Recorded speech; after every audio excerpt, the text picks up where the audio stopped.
For almost 20 years, to save up for his donations, Bai Fengli pedaled his pedicab every day. His devotion started in 1987 when he was 74 years old. Bai had prepared to retire and say goodbye to his job. But after coming back to his hometown, a group of children working in the field aroused his attention.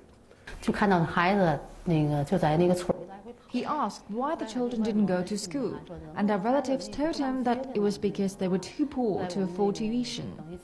My father was worried, so he decided to donate 5,000 yuan to the schools in our hometown. But for him, it was all he owned. As soon as he returned to Tianjin, Bai went back to work.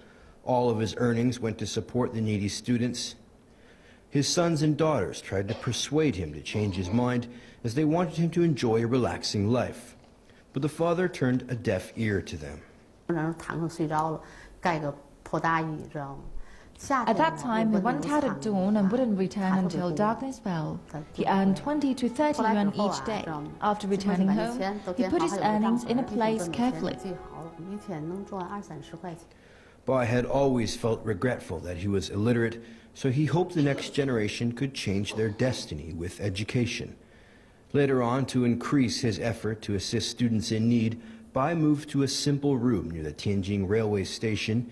He waited for clients 24 hours a day, ate simple food, and wore discarded second-hand clothes he found. At the age of 82 years old, to his children's surprise, Bai made another decision. He founded an education support company with the help of loans. But his life driving a pedicab continued.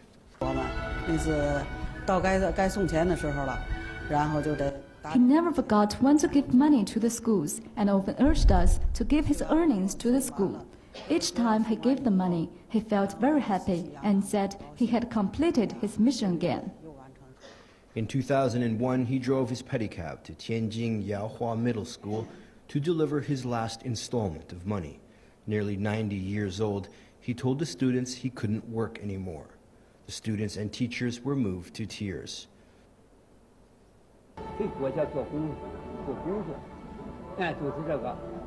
I hope the students could study hard and get a good job, and then make contributions to our country. A long journey of supporting and aiding students lasted nearly 2 decades. In 2005, he was diagnosed with terminal lung cancer. Although he had kept none of his earnings for himself, he was left with his selfless spirit and love. Andrew Dupuy, CCTV. Thank you. Well, these are some of the unsung heroes of the society. After retirement, he took up to serve the society at large, and doing the cycling of the cycle rickshaw, and what are the earnings he made, he contributed to the education of the children. And that's a true citizen social responsibility. I think give a big round of applause to Li Fang. I also do a little bit about 6 years back I took a decision, 10% of my earnings I'll spend for the youth to nurture and encourage the talent. That's an area where I try to do a little bit, but I need more and more people to come forward. Yes, I'm there to support it. Lastly, I'm very much impressed by the passion and hard work of my 2 young colleagues, Poonam Singh and Dr. Shilagna Sarkar, for contributing their valuable time and energy in bringing up this conference. I think they deserve a big round of applause too.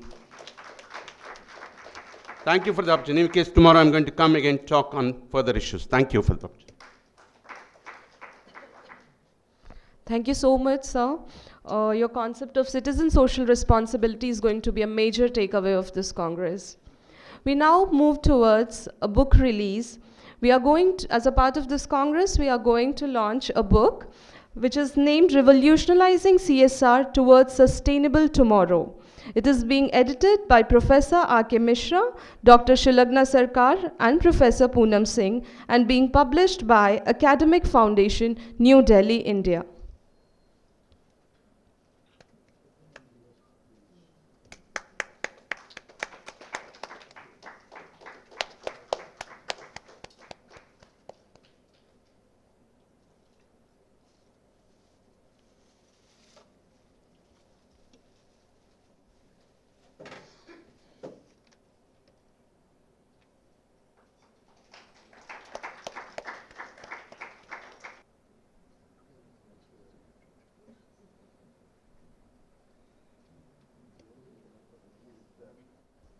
Now, myself being a woman professional in the area of HR, I feel really honored to introduce Ms. Veena Swaroop, Director HR, Engineers India Limited. She holds a master's degree in business administration from Lucknow University. She has 30 years of experience in the field of human resource in the petroleum and natural gas sector. Prior to joining EIL, Ms. Swaroop was with ONGC since 1983, where she headed the Performance Management and Benchmarking Group, which steers the performance contracts and service level agreements between the board level and unit chiefs. Her other assignments included setting up the ONGC Energy Center, head HR at various units of ONGC, policy making and negotiations with collectives. She also headed the SAP HR project for ONGC and was deputed to MRPL as a change agent to initiate aligning the company to public sector requirements. She has also had a stint with Directorate General of Hydrocarbons as the head of corporate affairs and human resources. We welcome you, sir. We welcome you, ma'am, and now invite you to deliver the presidential address. Good morning, everybody. I'd like to begin with a small quote of William Clay Ford when he says that creating a strong business and building a better world are not conflicting goals. They are both essential ingredients for long-term success. So business and CSR, they go hand in hand. In fact, when I reflect back, when I grew up, CSR word was not being used in those days. But I recall, in some form or the other, we were all doing social service. Having studied in missionary schools, I remember when I was at St. Joseph's, Jabalpur, or at Loreto, Darjeeling, I still remember our school, our nuns, they would adopt villages, and we would be taken there in our school bus on a Saturday to spend half a day or a full day with the village children, where we would try to educate them. We tried to teach them hygiene. So what we were doing at that time somehow just formed a part of us. We never really focused on it as CSR. While I was in ONGC, I recall, again way back in the late 80s and early 90s, it was not mandatory. There were no DP guidelines as such at that point of time that companies have to do CSR. But I remember we were doing this socio-economic development programs where ONGC would give 0.75% of the profit after tax, and that in itself was a large amount. And we would again adopt villages, do various other activities, and things were happening. But over time, things have now come up in a very structured manner. And of course, I agree with Professor Rath that the guidelines becoming mandatory, are they really a positive sign? I look at it this way, that our country is so vast and there is so much to do. So if there could be something which is organized and structured, probably we would reach out to the right places. Because otherwise what happens, everyone is focusing on the same area and maybe certain pockets are getting more benefit than the others. So maybe the effort of the government is to see that whatever amount is being spent, and they have put it as 2% average of previous 3 years PBT, that amount as a focused amount to be spent on these activities. I have been attending a lot of conferences because yes, CSR is a buzzword today. And one does go, and I've been a panelist on a number of such conferences. What I see is there's a lot of panic in the private sector because for them it's something which has come as new, as a mandate from the government, because government doesn't mandate private sector so often.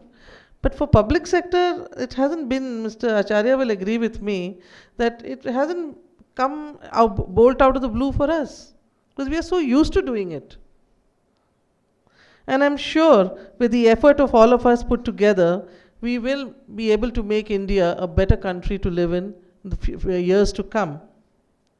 The corporate social responsibility, also referred to as corporate conscience, citizenship, socially responsible business, is a form of corporate self-regulation integrated into a business model. It reflects towards a voluntary commitment in choosing and implementing practices and making contributions which demonstrate a company as socially responsible. The term community well-being includes human conditions as well as the environmental issues. CSR thus functions as a built-in self-regulating mechanism which monitors and ensures that the spend is proper and the benefits are at large. In the past, implementation of CSR activities followed the common route of philanthropy, where a large number of donations were being given, donations to various associations, societies, forums, and local communities were being benefited through various education programs. But as I said, it was only there. For many years, community development goals were again philanthropic activities that were seen as separate from business objectives, not fundamental to business. Doing well and doing good were seen as separate pursuits.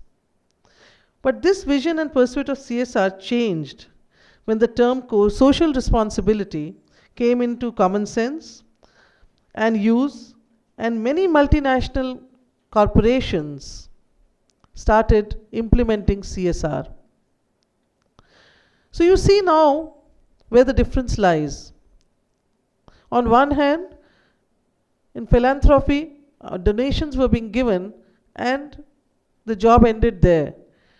Today, it's linked to business. So what we try to do is, we try to see that we are concentrating on the areas around our operations, around our activities.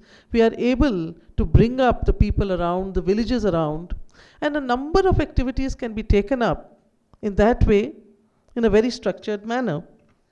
CSR also focused businesses would proactively promote the public interest by encouraging community growth and development and voluntarily eliminating practices that harm the public sphere regardless of legality. Three propelling factors that encourage CSR are reputation capital, eco-social, and stakeholders' right. Now, reputation capital for capturing and sustaining markets, as CSR is looked as a strategy to reduce investment risks, maximize profits, and include social investments.